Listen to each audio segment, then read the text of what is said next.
नमस्कार दोस्तों, स्वागत है आपका सीपी स्मार्ट क्लासेस में। दोस्तों, आज के इस वीडियो में हम बात करेंगे जूनियर शिक्षक भर्ती परीक्षा 2021 की। तो दोस्तों, इस भर्ती परीक्षा में अभ्यर्थियों ने गलती से खुद ही परीक्षा में घोटाले के सबूत दे दिए हैं। अभ्यर्थियों ने कुछ ऐसा किया जिससे कि सबको पता चल गया कि वाकई में इस भर्ती में घोटाला हुआ है। हालांकि यह बात किसी से छिपी नहीं है, लेकिन यह आधिकारिक तौर पे इस प्रकार से जानकारी इसकी मिल गई है। तो ये दोस्तों देखते हैं क्या न्यूज़ इसके बारे में है और पूरी डिटेल से देखते हैं कि आखिर क्या मैटर है। आगे बढ़ने से पहले दोस्तों, अगर आपने हमारे चैनल को सब्सक्राइब नहीं किया तो चैनल सब्सक्राइब करके बेल आइकन दबा दीजिए, जिससे आपको इस तरह के अपडेट समय पर मिल सके। देखिए, यहाँ पे लिखा है, सबसे पहले आपको हेडिंग बता दें, वजह कुछ भी रही हो परीक्षा में खाली छोड़ दिए ओआर सीट। अब आगे लिखा है, शून्य अंक पाने वालों के प्रत्यावेदन पर पीएनपी ने कराया सत्यापन। तो यहाँ पे कुछ छात्र ऐसे हैं जिन्होंने अपनी सेटिंग की और सेटिंग करने के बाद पैसे दिए। पैसे देने के बाद वो जब ओएमआर सीट खाली छोड़कर आ गए तो उनको लग रहा था कि हमारा तो 145 या 147 नंबर आ ही जाएगा और हम चयनित हो जाएंगे। लेकिन सबकी सेटिंग सही से लग जाए ऐसा नहीं होता है, कई लोगों के पैसे भी मर जाते हैं। तो यहाँ पे लिखा हुआ है, जूनियर हाई स्कूल शिक्षक भर्ती परीक्षा में कुछ अभ्यर्थियों ने शून्य अंक मिलने पर उत्तर प्रदेश परीक्षा नियामक प्राधिकारी सचिव को प्रत्यावेदन देकर सवाल खड़े कर दिए।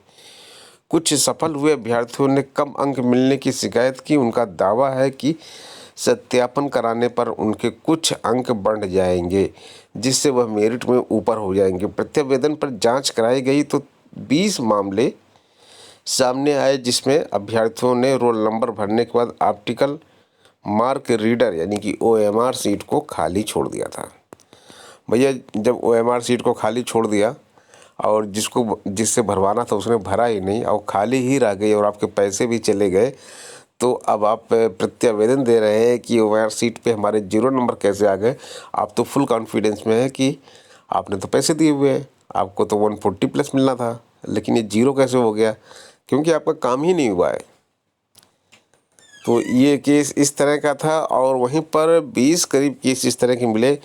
अगर पूरी ओएमआर सीट की जांच करा ली जाए तो पता चल जाएगा कि कितने केस इस तरह के हैं। इसके अलावा कम अंक पाने वालों की शिकायतें भी थी, उनको भी गंभीरता से लिया गया है। परीक्षा नियामक प्राधिकारी ने अशासकीय सहायता प्राप्त जूनियर हाई स्कूल में प्रधानाध्यापक के 390 एवं सहायक अध्यापक के 1504 पदों के लिए 17 अक्टूबर को सीसीटीवी की निगरानी में 2 पालियों में परीक्षा कराई थी। 15 नवंबर को इसका परिणाम घोषित किया गया तो सहायक अध्यापक पद के लिए 45,257 अभ्यर्थी सफल घोषित किए गए। अब ये जो है आयोग चाहे पीएनपी चाहे तो ऐसे सभी लोगों की लिस्ट जारी कर सकता है जो शून्य अंक पाए हैं, यानी कि जिनकी ओएमआर सीट खाली छूटी हुई थी, जिन्होंने किसी को पैसे दे रखे थे।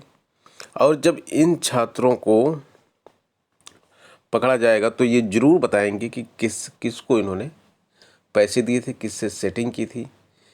तो उस तरह से मतलब अगर पीएनपी चाहे और अगर गवर्नमेंट चाहे तो इस तरह के भ्रष्टाचार पर लगाम लगाई जा सकती है, लेकिन किसी को यहाँ पे फुर्सत नहीं है इन सब कामों के लिए, चाहे वो सरकार हो या फिर पीएनपी हो। मेरिट की चिंता में कर रहे शिकायत। तो यहाँ पे देखिए लिखा हुआ है, संजय कुमार उपाध्याय जो कि परीक्षा नियामक प्राधिकारी सचिव हैं, उन्होंने बताया कि जूनियर हाई स्कूल शिक्षक भर्ती में सफल हुए कुछ अभ्यर्थियों ने कम अंक मिलने की शिकायत की है। उन्हें आशंका है कुछ अंक बढ़ जाएंगे तो शिक्षा निदेशालय की ओर से तैयार की जाने वाली मेरिट में ऊपर आ जाएंगे, क्योंकि पदों पर चयन मेरिट के आधार पर किया जाएगा। ऐसे में अभ्यर्थियों की शिकायतों को सत्यापन कराने के लिए परीक्षा एजेंसी को भेजा जाएगा ताकि आशंकाओं का समाधान किया जा सके। परिणाम पूरी निष्पक्षता के साथ जारी किया गया है, इसमें अब किसी भी प्रकार की कोई गुंजाइश नहीं है। तो यहाँ पे जो लोग खाली उम्र सीट कर आए थे और उनकी सेटिंग नहीं हो पाई है, उनके लिए दुखद खबर है कि उनका अब कुछ नहीं हो सकता। और इस भर्ती प्रक्रिया में कितना कट ऑफ जाएगा उसके लिए जल्द ही हम आपके लिए वीडियो लेकर आएंगे। तो दोस्तों, अगर आपने चैनल सब्सक्राइब नहीं किया तो चैनल सब्सक्राइब करके बेल आइकन दबा दें, जिससे इस तरह की वीडियोस हमारे चैनल के माध्यम से आपको मिलती रहे। धन्यवाद।